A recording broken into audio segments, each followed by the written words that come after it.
बच्चों, यहाँ पर हम पढ़ रहे हैं व्यवहारिक व्याकरण। तो हमने इससे पहले पद परिचय का अध्ययन किया था और आज के वीडियो का विषय है शब्द शक्ति। शब्द शक्ति किसे कहते हैं, शब्द शक्ति के कितने भेद होते हैं, आइए आज हम साथ साथ पढ़ते हैं। तो शब्द शक्ति, यहाँ हम देखते हैं शब्द के साथ शक्ति जुड़ा हुआ है। तो शब्द की शक्ति, अब शब्द की शक्ति कैसे, कि जिस शक्ति द्वारा शब्द के अर्थ का बोध होता है उसे हम शब्द शक्ति कहते हैं। तो यहाँ पर शब्द शक्ति में दो शब्द हैं, शब्द और शक्ति। तो शब्द के अर्थ को प्राप्त करने वाली शक्ति शब्द शक्ति कहलाती है। अब हम बात करते हैं कि शब्द क्या है। शब्द अक्षरों और वर्णों का समूह है। जैसे कि यहाँ पर मैंने लिखा है क म ल, तो ये तीनों अक्षर मिलके क्या बन गया है, कमल। जैसे ही हमें कमल शब्द प्राप्त हुआ तो हमें इसका अर्थ पता चल जाएगा कि कमल एक पुष्प है जो सरोवर में पैदा होता है। तो हर शब्द का कोई न कोई अर्थ अवश्य होता है। शब्द और अर्थ का एक अनिवार्यतः संबंध है। तो फिर जब शब्द का अर्थ हमें पता ही होता है, शब्द का अर्थ पता ही चल जाता है, तो फिर यहाँ पर शक्ति की क्या आवश्यकता हुई। कई बार ऐसा होता है कि शब्द के अर्थ भावों के अनुसार, लक्षणों के अनुसार, गुणों के अनुसार भिन्न भिन्न हो सकते हैं। तो उन अर्थों को प्राप्त करने की जो शक्ति होती है वो शब्द शक्ति कहलाती है। अब शब्द कितने प्रकार के होते हैं आइए देखते हैं, क्योंकि उन्हीं के आधार पर शब्द शक्तियाँ निर्धारित की गई है। शब्द यहाँ पर 3 प्रकार के होते हैं, वाचक, लक्षक और व्यंजक। तो इन्हीं के आधार पर शब्द शक्तियाँ हैं। वाचक को देखते हैं, जो वाच्यार्थ को प्रकट करे। वाच्यार्थ अर्थात मुख्यार्थ या एक साधारण सा अर्थ, जो शब्द के साधारण अर्थ को प्रकट करे तो वो कौन सा होता है, वो वाचक शब्द होता है। और इससे संबंधित जो शक्ति है वो अभिधा शब्द शक्ति है। लक्षक, जो लक्ष्यार्थ को प्रकट करे, अर्थात मुख्य अर्थ तो इसमें बाधित हो जाएगा और अन्य ही अर्थ लक्षित होगा, तो वहाँ पर लक्ष्यार्थ को प्रकट करने वाला शब्द लक्षक कहलाता है। और इससे संबंधित जो शब्द शक्ति है तो वो लक्षणा शब्द शक्ति है। व्यंजक, जो व्यंग्यार्थ को प्रकट करे, जो न तो मुख्यार्थ को प्रकट करे न लक्ष्यार्थ को प्रकट करे, वो किसको प्रकट करेगा, व्यंग्यार्थ को प्रकट करेगा। तो ऐसे शब्द व्यंजक कहलाते हैं और इससे संबंधित शब्द शक्ति व्यंजना शब्द शक्ति कहलाती है। तो जो ये तीनों शब्द हैं, वाचक, लक्षक, व्यंजक, इन तीनों पर आधारित शब्द शक्तियाँ हैं अभिधा शब्द शक्ति, लक्षणा शब्द शक्ति और व्यंजना शब्द शक्ति। अब हम देखते हैं कि अभिधा शब्द शक्ति किसे कहते हैं। अभिधा शब्द शक्ति लोक प्रसिद्ध शब्दकोश, साक्षात संकेतित अर्थ, मुख्यार्थ या वाच्यार्थ को प्रकट करने वाली शक्ति अभिधा शब्द शक्ति कहलाती है। ऐसे शब्द जिनका एक मुख्यार्थ हो, शब्द सुनते ही हमारे मस्तिष्क में उसका प्रचलित अर्थ आ जाए, तो वहाँ पर कौन सी शक्ति होगी, अभिधा शब्द शक्ति होगी। जैसे हमने सुना गाय, तो हमारे मन में उसका प्रचलित अर्थ आ जाएगा कि ये एक पशु है जो सामान्यतः दूध देती है। कोई सा भी वाक्य या कोई सा भी शब्द जिसका एक साधारण अर्थ हो तो वह किससे संबंधित होगा, अभिधा शब्द शक्ति से संबंधित होगा। इसे प्रथमा या अग्रिमा भी कहते हैं। इस शब्द के प्रचलित मुख्य अर्थ का बोध कराती है। जो शब्द का प्रचलित अर्थ होता है ना, उसको हमने कहाँ से सीखा हुआ होता है, लोक प्रसिद्ध होता है, सबसे सुनकर सीखा हुआ होता है, भाषा का ज्ञान करते समय सीखा हुआ होता है जो हमें पूर्व विदित होता है, या फिर हमने वो शब्दकोश से देखा हुआ होता है। संकेतित अर्थ, मुख्यार्थ और वाच्यार्थ किसी भी शब्द का एक साधारण सा अर्थ तो उसकी ओर, शब्द की ओर संकेत करता है, तो वहाँ पर अभिधा शब्द शक्ति होती है। जिस शब्द को पढ़ते ही या सुनते ही उसके प्रचलित अर्थ की प्रतीति हो जाए वहाँ पर अभिधा शब्द शक्ति होती है। अब हम इसको एक उदाहरण के द्वारा समझते हैं। गाय दूध देती है, तो यहाँ पर जो ये गाय शब्द है ये वाचक शब्द है और इसका मुख्यार्थ क्या है कि ये एक पशु है जो सामान्यतः दूध देती है। तो यहाँ पर कोई अन्य अर्थ नहीं है, केवल इसका एक प्रचलित अर्थ है।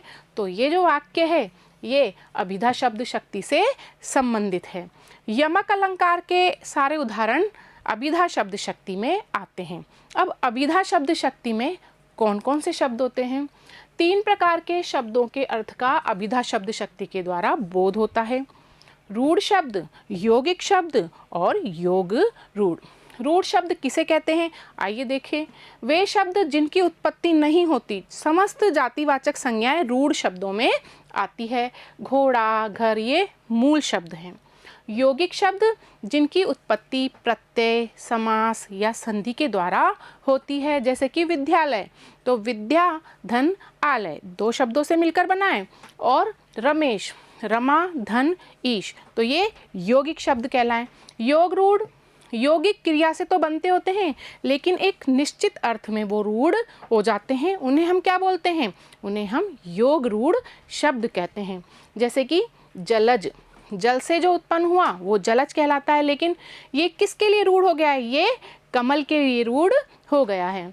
दशानन, जिसके 10 मुख हों, तो 10 मुख किसके लिए हो गया है? ये रावण के लिए रूढ़ हो गया है। तो ये तीनों जो शब्द हैं, रूढ़, यौगिक और योग रूढ़, अभिधा शब्द शक्ति के अंतर्गत आते हैं। अब हम बात करते हैं कि लक्षणा शब्द शक्ति किसे कहते हैं। लक्षणा शब्द शक्ति जहाँ मुख्यार्थ में बाधा उपस्थित होती है। अब मुख्यार्थ में बाधा उपस्थित होती है किस वजह से होती है? या तो किसी रूढ़ी की वजह से या किसी प्रयोजन की वजह से। तो यहाँ पर हम इसकी परिभाषा देख लेते हैं। जहाँ मुख्य अर्थ में बाधा उपस्थित होने पर रूढ़ी या प्रयोजन के आधार पर मुख्य अर्थ से संबंधित अन्य अर्थ को लक्षित किया जाता है। मुख्य अर्थ से संबंधित अन्य अर्थ को लक्षित किया जाता है। हमें यहाँ पर मुख्य अर्थ को समझने में बाधा महसूस होती है। तो वहाँ पर कौन सी शब्द शक्ति होती है? लक्षणा शब्द शक्ति होती है। जब शब्द से गुण, क्रिया व लक्षण के आधार पर अन्य ही अर्थ ग्रहण किया जाता है, तो वहाँ पर लक्षणा शब्द शक्ति होती है। मुख्यार्थ से अलग विशेष अर्थ ग्रहण किया जाता है इसमें। अब हम यहाँ पर एक उदाहरण देखते हैं। रवि शेर है। जैसे ही हम वाक्य सुनते हैं रवि शेर है, तो शेर का हमको अर्थ क्या जाएगा कि ये एक जंगली जानवर है। लेकिन रवि शेर है, तो यहाँ पर हमें इसका मुख्यार्थ समझने में बाधा उत्पन्न हो रही है। कैसे हो रही है? क्योंकि रवि तो एक मनुष्य है, वो शेर कैसे हो सकता है? तो यहाँ पर शेर क्यों कहा गया है? हो सकता है उसके कोई लक्षण हो, उसके गुण हो जो शेर जैसे हों। तो यहाँ पर क्या किया गया है? रवि को शेर बताया गया है क्योंकि वो निडर हो सकता है। तो उसके उस गुण को लक्षित करने के लिए यहाँ पर शेर शब्द का प्रयोग किया है। इसलिए यहाँ पर कौन सी शब्द शक्ति होगी? लक्षणा शब्द शक्ति होगी। तो लक्षणों के आधार पर यहाँ पर रवि की विशेषता बताई गई है, तो वहाँ पर लक्षणा शब्द शक्ति होती है। रूढ़ी और प्रयोजन। लक्षणा शब्द शक्ति में 2 बातें महत्वपूर्ण होती है। या तो हम रूढ़ी के आधार पर अन्य अर्थ ग्रहण करते हैं या फिर किसी प्रयोजन के आधार पर अर्थ ग्रहण करते हैं। तो हम देख लेते हैं रूढ़ी किसे कहते हैं और प्रयोजन किसे कहते हैं। रूढ़ी किसी बात को कहने की जो प्रथा होती है उसे हम रूढ़ी कहते हैं। जैसे कि 9 2 11 हो गया, तो हम फटाफट से इसका मतलब समझ जाएंगे कि भाग गया। तो ये रूढ़ी प्रसिद्ध है। 9 2 11 होने का मतलब है कि भाग जाना। हम यहाँ पर ये नहीं कहेंगे कि 10 20 40 हो गया, क्योंकि इसका तो कोई अर्थ निकलेगा ही नहीं यहाँ पे। तो जो रूढ़ी प्रसिद्ध हो जाती है उसको हम बोलते हैं। तो वो वहाँ पर कौन सी शक्ति होती है? वहाँ पर लक्षणा शब्द शक्ति होती है। जितने भी मुहावरे हैं, लोकोक्तियाँ हैं, वो सब किस में आते हैं? लक्षणा शब्द शक्ति में आते हैं। अब प्रयोजन क्या होता है? प्रयोजन का मतलब होता है अभिप्राय या मतलब। हम किसी प्रयोजन या किसी अभिप्राय से कोई एक शब्द प्रयोग नहीं करके उसकी जगह दूसरा शब्द प्रयोग करते हैं, तो वहाँ पर भी लक्षणा शब्द शक्ति होती है। जैसे कि हम किसी को मूर्ख कहना चाहते हैं और हम ये बोलें कि तुम मूर्ख हो, उसकी बजाय हम बोलें कि तुम गधे हो, तो यहाँ पर हमने उसको क्या बोल दिया? गधा बोल दिया। तो उसके गुण मूर्खता से संबंधित हैं जो गधे की ओर इंगित कर रहे हैं। तो लेकिन यहाँ पर गधे शब्द का प्रयोग किस प्रयोजन से किया गया है? उसको मूर्ख बताने के प्रयोजन से किया गया है। तो रूढ़ि और प्रयोजन आप समझ चुके होंगे। तो रूढ़ि और प्रयोजन के आधार पर ही लक्षणा के दो भेद होते हैं, रूढ़ा लक्षणा और प्रयोजनवती लक्षणा। तो अब हम रूढ़ा लक्षणा को देखते हैं। लक्षणा के दो भेद होते हैं, रूढ़ा लक्षणा और प्रयोजनवती लक्षणा। अब रूढ़ा लक्षणा, रूढ़ि पर आधारित लक्षणा रूढ़ा लक्षणा कहलाती है। तो यहाँ पर क्या होता है? रूढ़ि के कारण मुख्यार्थ से अलग अन्य अर्थ को लक्षित किया जाता है। जैसे कि राजा हरिश्चंद्र सत्यवादी थे, ये रूढ़ि है, प्रचलित रूढ़ि है, प्रसिद्ध रूढ़ि है, हम इसको जानते हैं। तो हम किसी भी व्यक्ति को कह देते हैं कि आप तो पूरे राजा हरिश्चंद्र हैं, तो यहाँ पर मुख्यार्थ में बाधा हो गई। कोई व्यक्ति राजा हरिश्चंद्र कैसे हो सकता है? लेकिन उसका गुण उनके जैसा है कि वह हरिश्चंद्र के जैसा सत्यवादी होगा। तो यहाँ पर कौन सी हो गई? रूढ़ा लक्षणा हो गई। तो आप हरिश्चंद्र के समान सत्यवादी हैं। दूसरा उदाहरण देख लेते हैं हम रूढ़ा लक्षणा का। आगी बढ़ वाग्नी ते बड़ी है आगी पेट की। ये तुलसीदास जी का प्रसिद्ध दोहा है कि समुद्र की अग्नि से बड़ी आग पेट की आग है। अब मुख्यार्थ में बाधा उत्पन्न हो गई यहाँ पर कि पेट की आग समुद्र की आग से बड़ी कैसे हो गई? तो यहाँ पर पेट की आग का प्रयोजन क्या? यहाँ पर पेट की आग का मतलब क्या है? रूढ़ि है यहाँ पर कि जो पेट की आग है वो भूख के लिए प्रयोग में ली जाती है। तो जब तीव्र भूख लगती है तो हम बोलते हैं पेट में आग लग रही है।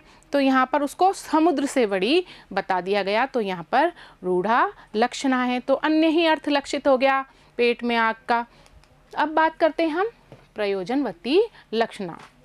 जहाँ प्रयोजन के कारण मुख्यार्थ से भिन्न लक्ष्यार्थ का बोध हो, वहाँ पर प्रयोजनवती लक्षणा कहलाती है। जैसे कि शिवाजी सिंह है, यहाँ पर हमने शिवाजी को क्या बता दिया?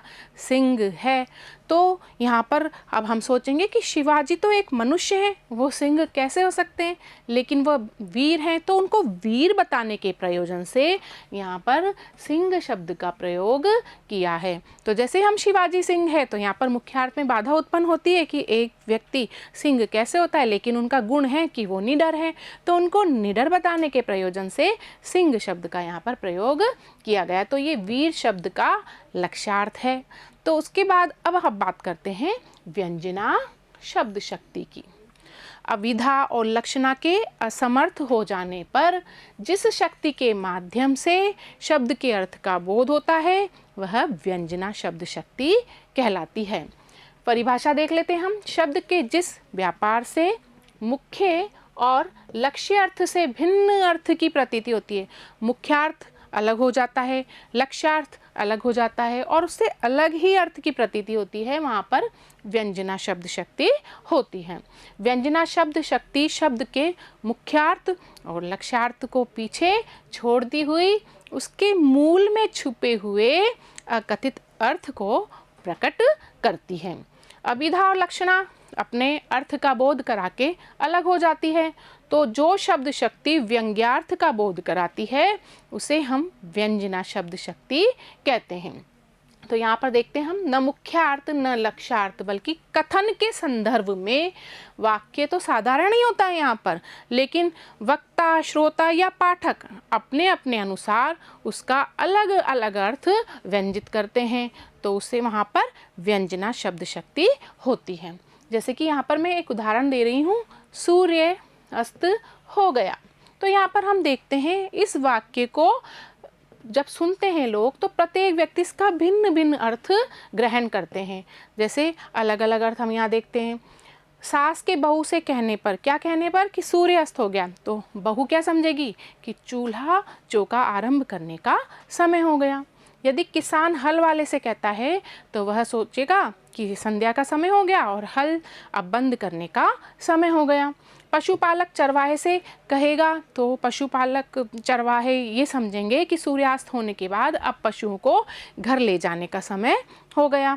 पुजारी चेले से कहेगा तो चेला समझेगा कि सूर्यास्त हो गया अर्थात संध्या पूजन का समय हो गया। तो व्यंजना शब्द शक्ति में पाठक, श्रोता या वक्ता अपने अपने अनुसार एक ही वाक्य का अलग अलग अर्थ ग्रहण करते हैं, तो वहाँ पर कौन सी शब्द शक्ति कहलाती है? व्यंजना शब्द शक्ति।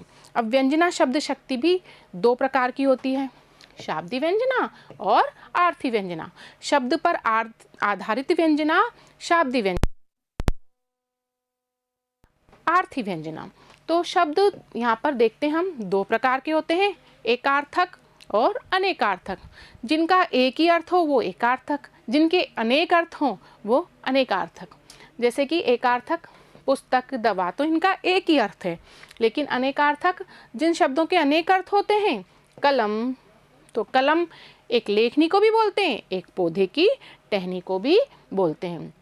तो अनेकार्थक शब्दों पर आधारित व्यंजना को हम शाब्दिक व्यंजना कहते हैं और एकार्थक शब्दों पर टिकी व्यंजना आर्थी व्यंजना कहलाती है। तो ये हमारी शब्द शक्तियाँ थी, अभिधा शब्द शक्ति, लक्षणा शब्द शक्ति और व्यंजना शब्द शक्ति। आशा करती हूँ आपको समझ में आई होगी। अब हम अगले वीडियो में अलंकारों का अध्ययन करेंगे। तब तक के लिए धन्यवाद।